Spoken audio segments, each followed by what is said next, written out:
Bismillahirrohmanirrohim. Robbi sholli sadri wa yassirli amri wahlul 'uqdatam min lisani yafqahu qawli.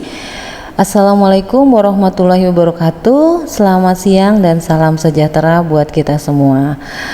Baik, hari ini adalah kegiatan dari Nurani atau Nuansa Ramadanan Indah dari kegiatan penyuluhan tentang materi-materi kesehatan.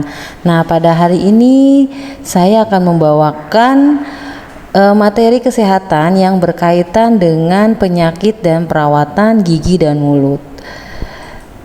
Untuk materi kali ini saya akan bawakan sekitar 20 menit. Baik, kita mulai ya. Untuk mempersingkat waktu, saya akan mulai penjelasan tentang materi penyakit dan perawatan gigi dan mulut. Seperti kita ketahui bersama bahwa gigi dan mulut itu merupakan suatu sains yang sangat penting buat kita. Selain untuk penampilan diri, juga digunakan untuk kebersihan dan kesehatan dari tubuh kita ya, kesehatan dari jasmani kita. Karena gigi dan mulut itu awal dari berbagai jenis penyakit yang bisa masuk ke dalam tubuh kita. Nah, oleh karena itu, untuk menjaga agar tubuh kita tetap fit, tetap sehat, Ibu akan jelaskan apa saja yang berkaitan dengan penyakit dan perawatan gigi dan mulut. Oke, baik, slide kedua. Perawatan gigi dan mulut itu dilakukan secara rutin. Nah, kegiatan ini memang yang sering dilakukan secara rutin adalah dengan menggosok gigi. Nah, menggosok gigi itu biasanya sih dilakukan kalau rutin itu adalah 2 kali dalam 1 hari ya, biasanya pagi dan menjelang tidur atau mandi sore hari. Nah, perawatan gigi itu dilakukan seperti rutinitasnya adalah menggosok gigi ya. Menggosok gigi itu menggosok dan membersihkan area mulut gigi dengan menggunakan sikat gigi dan pasta gigi. Itu yang rutin dilakukan oleh seluruh manusia yang berkaitan dengan perawatan gigi, karena dengan menggosok gigi 2 kali sehari sudah termasuk dalam kebersihan sesuai dengan aturan dari Departemen Kesehatan. Nah, sekarang kenapa sih penting sekali merawat gigi dan mulut dengan melakukan atau menggosok gigi secara rutin? Kenapa harus digosok gigi itu ya? Next, slide ketiga. Menggosok gigi itu penting ya, karena dapat membantu ya mengurangi pembentukan plak ya. Tahu ya, plak itu yang keras-keras di gigi tuh ya. Kalau misalnya kakak sering buka giginya terus diraba dengan jari-jari ya, ada beberapa yang terbentuk seperti zat kapur. Nah, itu yang namanya plak ya. Nah, kemudian selain fungsi untuk menggosok gigi, untuk mengurangi plak, juga bisa mencegah gigi agar tidak berlubang dan mencegah penyakit pada gigi ya, sehingga gigi kita akan terawat dengan baik apabila rutinitas itu dilakukan dengan baik. Nah, Ibu akan jelaskan juga ya apa aja sih yang berkaitan dengan penyakit pada gigi. Slide keempat yaitu akan menjelaskan tentang penyakit pada gigi. Nah, penyakit gigi itu merupakan kelainan pertumbuhan dan perkembangan gigi ya. Jadi bukan hanya dari sakit giginya, tapi kelainan pada pertumbuhan dan perkembangan gigi juga termasuk ke dalam penyakit gigi. Penyebabnya itu bisa karena adanya mikroorganisme yang masuk ke dalam gigi, kemudian makanan yang mengandung gula ya, dan juga makanan yang lengket di gigi ya, misalnya kayak coklat ya, permen dan lain sebagainya. Dan yang terakhir penyebabnya adalah tidak menggosok gigi secara teratur ya. Biasanya sih kalau menggosok gigi kan pagi dan sore saja. Nah, sedangkan sorenya itu kita sudah melakukan makan dan lain sebagainya, kita tidak melakukan rutinitas menggosok gigi kembali, sehingga pada saat kita tidur masih tersisa makanan-makanan yang ada di sekitar gigi, walaupun kita yakinkan di sekitar gigi kita tidak ada sisa makanan. Nah, tadi tentang penyakit gigi ya. Sekarang slide selanjutnya adalah tentang penyakit gigi ya. Penyakit gigi itu macam-macam ya. Ada yang pertama adalah gigi berlubang. Nah, gigi berlubang itu termasuk ke dalam penyakit gigi, karena gigi itu tidak boleh ada bentuk lubang di sekitar gigi ya. Jadi gigi itu harus rapih ya, seperti gambar di sebelah kanan terlihat ya. Ada yang hitam ya, bolong, dan juga ada yang di sebelah kirinya itu gigi yang normal ya. Jadi giginya utuh. Nah, itu termasuk dalam penyakit gigi. Nah, yang kedua adalah penyakit karena radang gusi.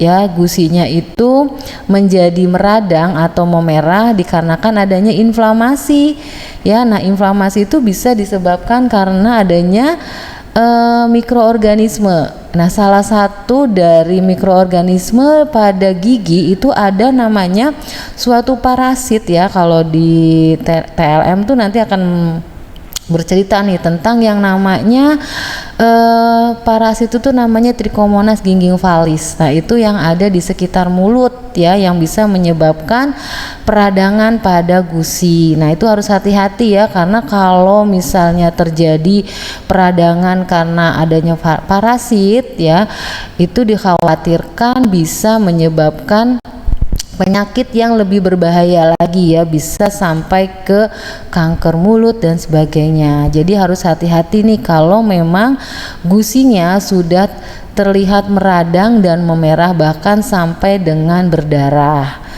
Nah, untuk penyakit yang ketiga adalah adanya plak pada gigi. Nah, plak pada gigi ini biasanya disebabkan karena banyaknya sisa makanan ya yang menempel pada gigi, sehingga menyebabkan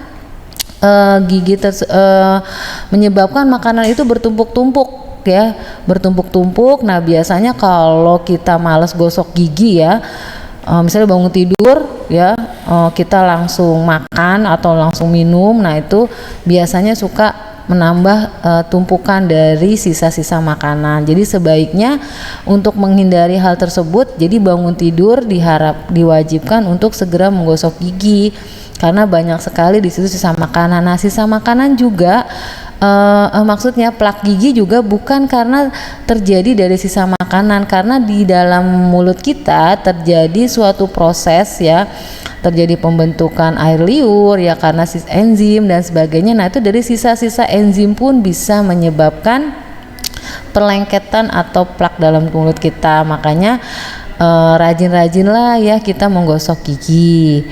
Nah, apa sih pentingnya ya kesehatan mulut dan gigi? Nah, pentingnya kesehatan mulut dan gigi ini untuk mencegah ya, untuk mencegah penyakit gigi dan mulut itu sangat penting sekali. Yang pertama, bagaimana sih untuk mencegah penyakit gigi dan mulut supaya kita tidak terserang ketiga penyakit tersebut ya. Yang pertama adalah mengurangi makanan yang manis dan lengket ya. Jadi kalau misalnya kita suka ya dengan makanan-makanan yang lengket ya, misalnya suka dengan makanan permen, coklat ya, suka sekali makan yang berminyak-minyak ya, itu harus dikurangi ya. Minimal kalau habis makan tersebut bisa dilakukan dengan langsung menyikat gigi. Misalnya habis makan coklat atau makan permen ya, bisa dilakukan gosok gigi. Jadi sikat gigi itu sebenarnya harus standby ya di dalam tas kita. Kan sekarang banyak tuh sikat gigi yang kecil ya. Nah, itu bisa digunakan untuk kita melakukan ya rutinitas gosok gigi setelah melakukan makanan-makanan yang lengket ya. Nah, apalagi kalau gigi kita itu orang-orang yang suka pakai behel ya, karena mungkin ada kelainan pada gigi sehingga harus menggunakan behel. Nah, dia harus standby itu ya sikat gigi khusus untuk behel itu sendiri.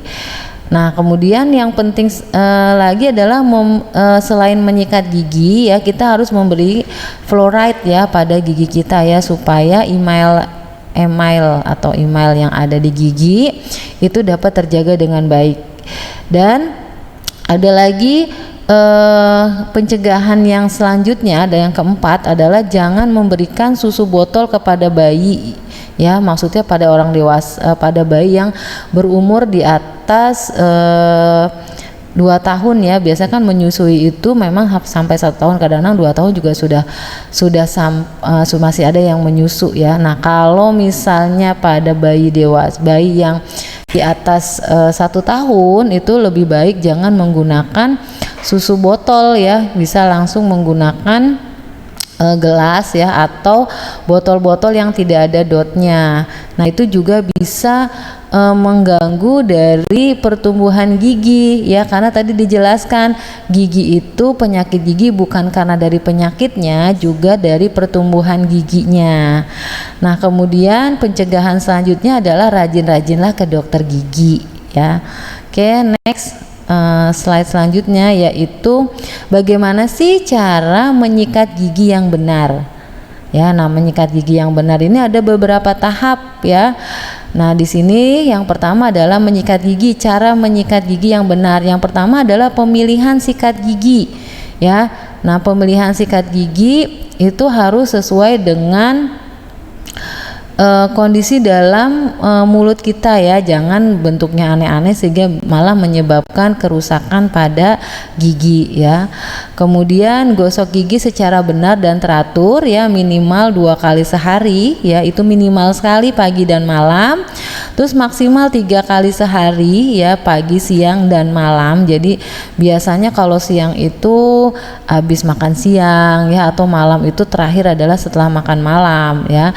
Dan biasanya sebelum tidur. Nah, itu cara bagaimana kita menyikat gigi yang baik dan benar. Kemudian slide selanjutnya adalah bagaimana kita menggosok gigi yang baik dan benar. Nah, menggosok gigi yang baik dan benar ini difungsikan untuk ya membuang sisa-sisa makanan dan membersihkan plak yang mudah dibersihkan. Jadi plak itu kalau yang masih baru tertimbun ya, itu masih bisa dibersihkan dengan menggunakan sikat gigi. Tapi kalau yang sudah lama ya, yang sudah berhari-hari, berbulan-bulan, berminggu-minggu, itu pasti akan menyebabkan plak yang susah sekali untuk disikat dengan sikat gigi. Nah, kalau untuk pemilihan dari sikat gigi, yang pertama adalah gagangnya harus lurus ya. Jadi gagangnya jangan bengkok-bengkok ya, khawatir nanti kalau bentuknya aneh bisa agak sulit masuk ke dalam rongga mulut. Kemudian kepala sikat sesuaikan dengan mulut ya. Jadi kalau sikat gigi yang sudah pernah kita lihat sehari-hari itu bentuknya agak sedikit bundar ya, elips ya. Jadi itu untuk memudahkan supaya tidak terjadi benturan pada saat kita menggosok gigi dengan rongga mulut ya. Khawatirnya kalau terjadi gesekan dengan rongga mulut biasanya bisa menyebabkan terjadinya perdarahan. Nah, kalau perdarahannya itu di dalam rongga mulut biasanya agak sukar lama berhenti ya, karena kan di dalam mulut itu banyak sekali cairan ya, jadi susah untuk berhentinya. Jadi harus hati-hati, jangan pakai sikat gigi yang bentuknya aneh-aneh. Kemudian selain dari kepala sikat juga bulu sikat juga halus-halus ya, jangan mentang-mentang pengen giginya bersih terus sikat giginya itu yang keras-keras biar plaknya pada keluar. Jangan, kasihan dari gusinya, karena gusi itu kan bentuknya adalah daging yang lunak ya, yang mudah sekali tergores dan mudah sekali dia berdarah ya, karena di sekitar gusi juga ada pembuluh darahnya. Oke, next. Menggosok gigi itu dilakukan seluruhnya ke permukaan gigi, gusi serta lidah ya. Jadi lidah juga harus dibersihkan, karena lidah juga kan nanti pada saat kita melakukan makan ya, dia itu kan juga membantu dalam mengatur makanan yang kita makan ya. Jadi kalau misalnya nih kakak peragain deh, pada saat makan pasti lidahnya itu akan bergerak ke kanan, ke kiri, bahkan ke atas, ke bawah gitu ya, untuk mengatur makanan tersebut nih mau digigit sama gigi mana, gigi geraham kah ya, atau gigi depan kah, atau gigi taring kah ya, itu nanti diatur oleh si lidah ya. Jadi lidah juga penting untuk dilakukan pembersihan ya. Jadi tinggal jadi kalau menggosok gigi kan itu keluar masuk ya dengan dua arah. Tapi kalau untuk lidah cukup satu arah saja, tidak dengan dua arah ya. Jadi berbeda. Kalau gigi kan dia keras ya, harus dua arah. Tapi kalau untuk lidah cukup dengan satu arah saja ya. Biasanya sih arahnya arah keluar ya, dari pangkal lidah sampai dengan ke ujung lidah. Oke, next. Untuk nah ini ibu peragakan ya cara menyikat gigi ya.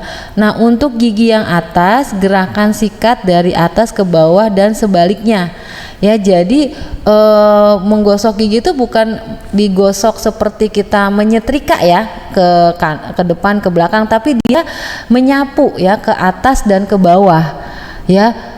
Bisa lah ya, mungkin susah bu gosok gigi ke atas ke bawah, pasti bisa. Nah, itu untuk mengurangi apa?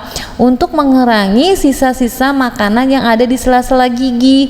Karena kalau misalnya tidak dilakukan menggosok gigi dengan cara ke atas ke bawah, itu sela-sela giginya tidak bisa disapu ya, sisa-sisa makanannya oleh sikat giginya ya. Kemudian posisi sikat gigi itu 45 derajat di daerah perbatasan antara gigi dan gusi. Jadi posisinya agak miring ya, supaya si sikatnya atau si bulu sikatnya itu bisa masuk ke sela-sela gigi, sehingga bisa mengeluarkan sisa-sisa makanan ya dari gigi tersebut.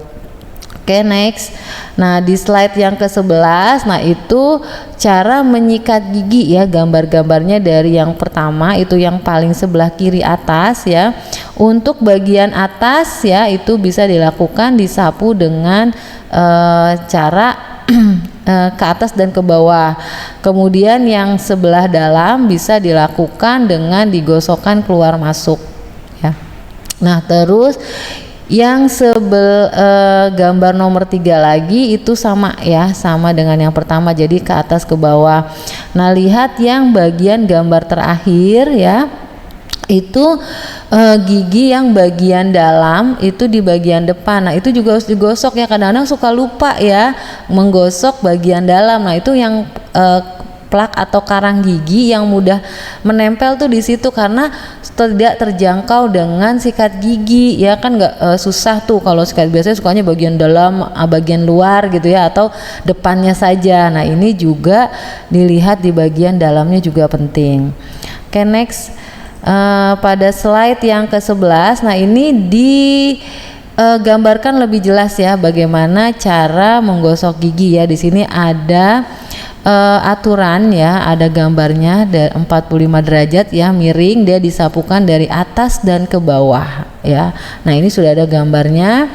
Yang bagian bawah itu juga gambarnya cara menyikat giginya.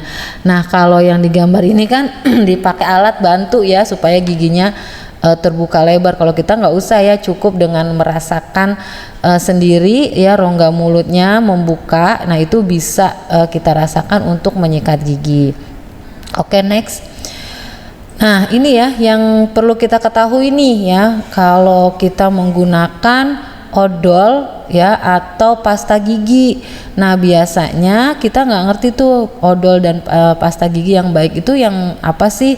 Nah, yang baik itu yang pertama adalah daya bersih yang bagus ya, rendah daya abrasinya, jadi tidak terjadi korosif pada gigi, tidak iritasi, baunya juga enak ya. Jangan sampai kita menggosok gigi tapi odolnya atau pastanya itu berbau kurang sedap, jadi bisa menyebabkan nanti mual muntah. Mudah digunakan dan sensasinya segar. Atau kita bisa cari pasta gigi yang berfluoride. Nah, untuk dosis dari pasta gigi ini ya tidak terlalu banyak. Nah, biasanya nih ya kakak suka nggak ya kalau pakai odol itu sepanjang sikat gigi. Nah, kalau ini biasanya untuk mencegah atau terjadinya pembersihan pada gigi ya. Nah, itu gunakan odol secukupnya. Jadi tidak usah terlalu banyak ya, cukup sedikit saja.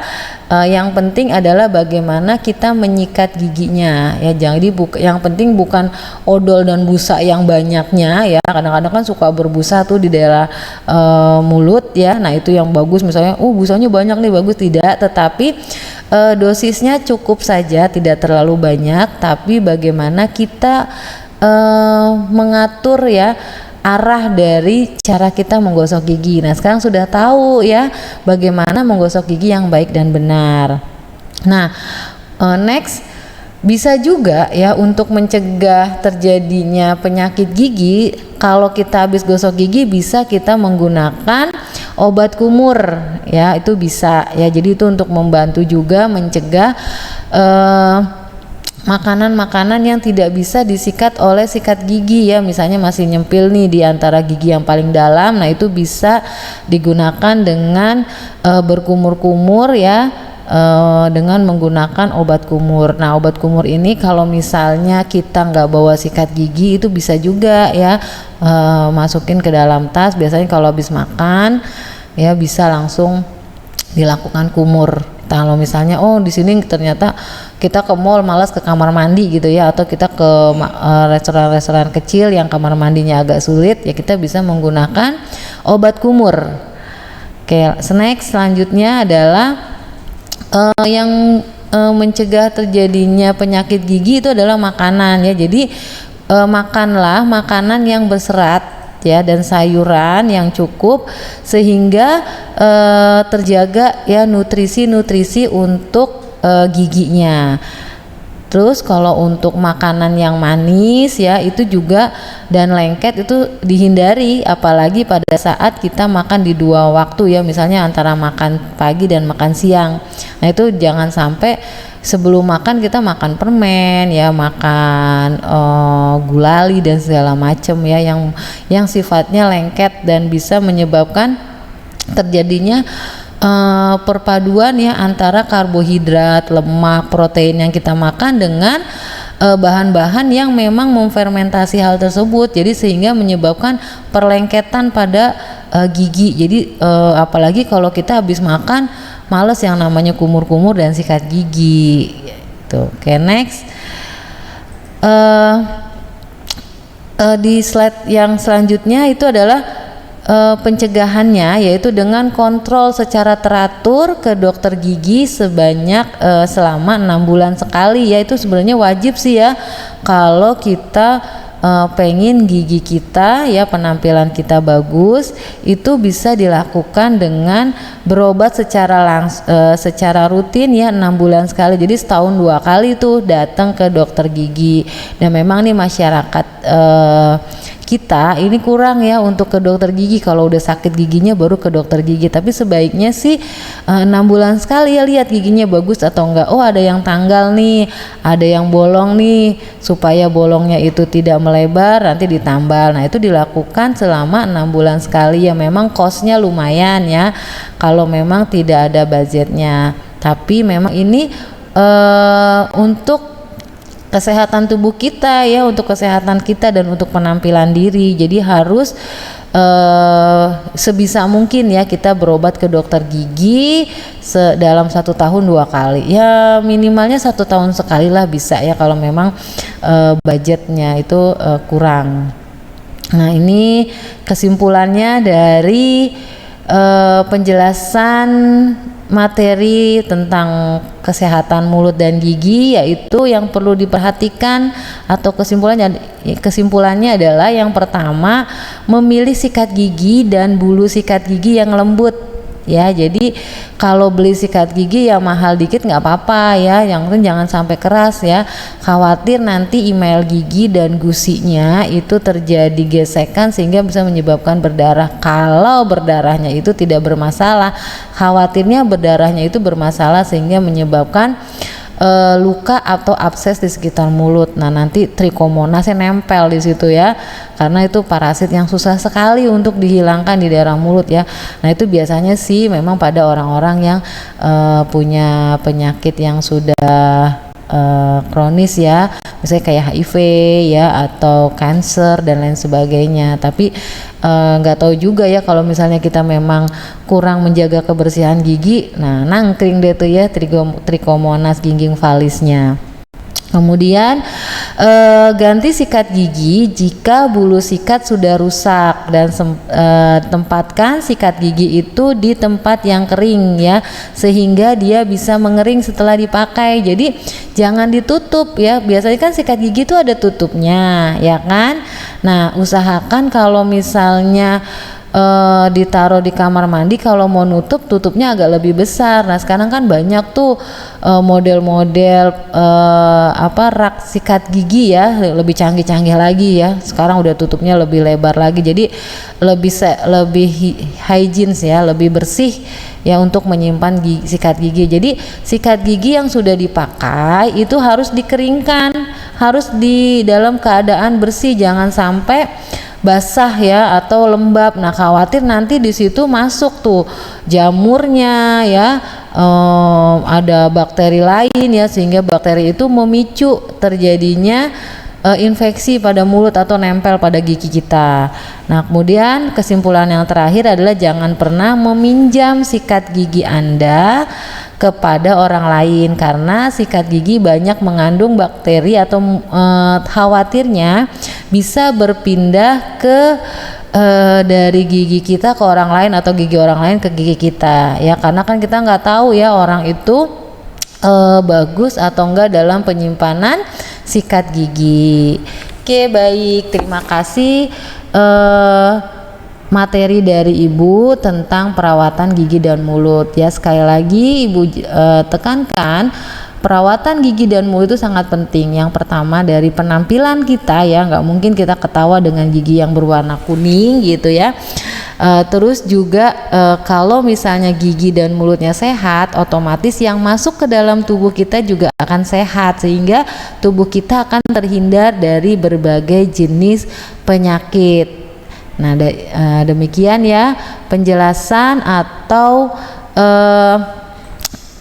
materi-materi ya yang sudah Ibu jelaskan dari materi Nurani hari ini. Mudah-mudahan kakak bisa mengerti dan memahami ya, bisa berubah juga ya dengan sudah mendengarkan penjelasan dari Ibu, berubah tentang bagaimana kita melakukan kebersihan gigi dan mulut. Jika ada pertanyaan-pertanyaan atau hal-hal lain bisa langsung tulis ya di live chat ya, nanti akan dijawab langsung melalui channel YouTube SMK Kesehatan Prima Indonesia. Terima kasih. Wassalamualaikum warahmatullahi wabarakatuh.